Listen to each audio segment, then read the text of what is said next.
We are just 24 hours away from the next GOP presidential debate and what is sure to be another night the entire nation will be talking about for days to come. What it won't be is a repeat of the spectacle we saw on CNBC the other week, and some of the headlines are already pointing that out. Here's one from Politico. For debate, Fox Business aims to be the anti-CNBC. From the Milwaukee, Wisconsin Journal-Sentinel, Fox Business moderators pledge real debate in Milwaukee for GOP candidates. And Reuters, Fox Business plan for U.S. Republican debates stick to money issues. So what can we expect? We are so pleased to be joined now by two of the moderators of the 9 p.m. debate tomorrow. Fox Business managing editor Neil Cavuto, also host of Your World here on FNC, and Maria Bartiromo, host of Mornings with Maria on FBN. We're delighted to have you with us. I don't know if this is a 5 debut for you both, but we have very high expectations, Neil, for you there today. Everybody's very excited. Set the scene for us. How are things going in Milwaukee? I think very well so far. Have you tried any local cuisine? No, but I heard that there's a really good Italian restaurant. Yeah, I'm trying to see if you can go my kielbasa with garlic, but as of yet, I've not done that. But give me time. But they could not be more hospitable. They could not be more friendly. They could not be more welcome. And what about the candidates? Have you seen any of them? We've been preparing and really sort of getting ready and sharpening our questions. But, I think it's the worst kept secret, Neil, that we're going to stick to the issues. Yeah, I think one of the things we hear from a lot of people is, and I don't know if Maria's but everyone has an idea. I ran into someone at the hotel as I was coming in early this morning. Here's what you got to do. Someone who was working just as security here at the front of this building said, don't forget to get to the bottom of what's going on with ISIS. And if I had a dime for everyone who had a good idea with a good question, all unsolicited, well, I'd have a lot of dimes. So everyone is interested in this, very much engaged in this. I just think it's a sign of the times. You could argue it's because of the prior debate. I think it's just people really jazzed about this whole race, this election, and everything else. Yeah, and I also think it's because you're seeing an economy that is moving 2 steps forward and 1 step back. Right. And people are angry. That's why you see these outsiders in the lead. People want change. They want to know where the jobs are. And when are they going to start seeing a move in their salary? All right, we're going to take it around the table. Eric Bolling. So, hey, guys, it dawned on me that we all did our undergraduate work at CNBC and we're doing our PhD at Fox Business. So I'm sitting here, I'm thinking, what are the right questions? Because you don't want to do the old, is that a clown candidacy or what? So the debt is important. Jobs are important. The economy is important. I'm sure every candidate out there is going to have a great answer for whatever you ask them about those great questions you were going to ask them. There's one that keeps recurring as I show up on the Business Network is the oil prices. Now, I'm familiar with the oil prices, but some people say that low oil prices are fantastic for the economy. Other people say it's bad for the economy because all the jobs in the oil sector, it may drive production away from America, too. Not a bad question for every one of the candidates to say, is a low oil price good or bad for the economy, and why? Your thoughts? I didn't have that one. Did you have that one? The oil one? No, but you raise a very good point. Yes. The fact of the matter is, it cuts both ways, right? We're making a big deal about the president rejecting Keystone, but as you know better than many, that whole pipeline was going nowhere fast with a lot of the people who were first behind it because it's now gotten so low in the price of oil that it's really counter and costs production not to do it. In other words, there is something saying how low prices can go. We've learned, I think, in the markets, we are right, that, yeah, we like the lower gas prices, but if they get really low, there's a disproportionate effect on the markets and the economy. Yeah, and I think the question that you're asking, Eric, is do low oil prices dictate an economy?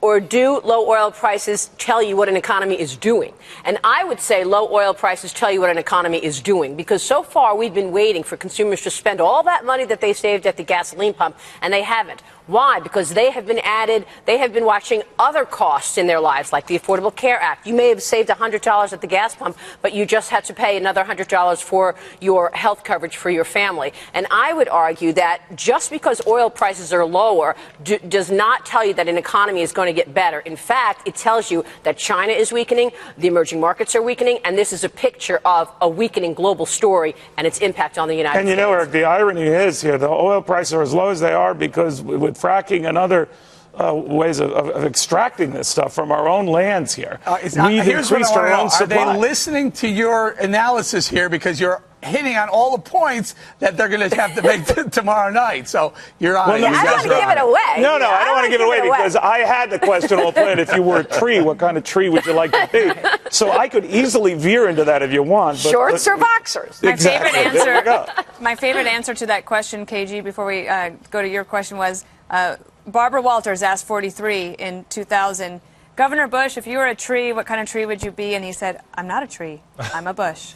Very good answer. That's a good one. All right, that's KG. always out there. That's always out there for Jeb if he needs it. But That's true. That's a good one. All right. Hi, Maria. Hi, Neil. It's Kimberly. Maria, great interviews this weekend. I really enjoyed the Rubio one, Carly. So we're going to see what they can do on the stage at the debate tomorrow night with you. But I think one of the biggest concerns and criticisms that we've heard, regardless of the platform, is about time allocation and making sure that each of the candidates is able to get to the substantive issues so the voters can make real decisions, yes, about what they would do with the economy and with taxes and regulation. What is your plan for making sure, especially since the stage is now cut down a little bit in terms of the number of candidates will be up there, to make sure everybody gets sort of their equal time? Well, we're making sure that they are getting their equal time just by looking at the questions and looking at who gets what. Also, remember that Fox changed the guidelines to give candidates 90 seconds to answer the question rather than 60 seconds. So you would expect that the candidates feel better, that they have the necessary amount of time to actually explain and some of these complex issues. Someone has mentioned the 60-second response rather than 30 seconds. In other words, a little bit more time to let things breathe, to hear what others have to say. In other words, I think what Maria and I have concluded, and it's something we believe, and we've done this before, is that we're not the story. We're not the debate. The people on that stage of the debate, we want to facilitate the debate. But this isn't about us. It's asking about clear, focused questions, but not the kind of questions that have a snide tone to them. Let the candidates react to the issue at hand. All I know is that some of my most memorable some prior debates has been not so much those who moderated, but the responses they got. We don't remember the guy who asked Ronald Reagan whether he's too old to be president. We do remember Reagan's response that he wouldn't hold his opponent's age and inexperience against him. So someone asked that question that facilitated that answer.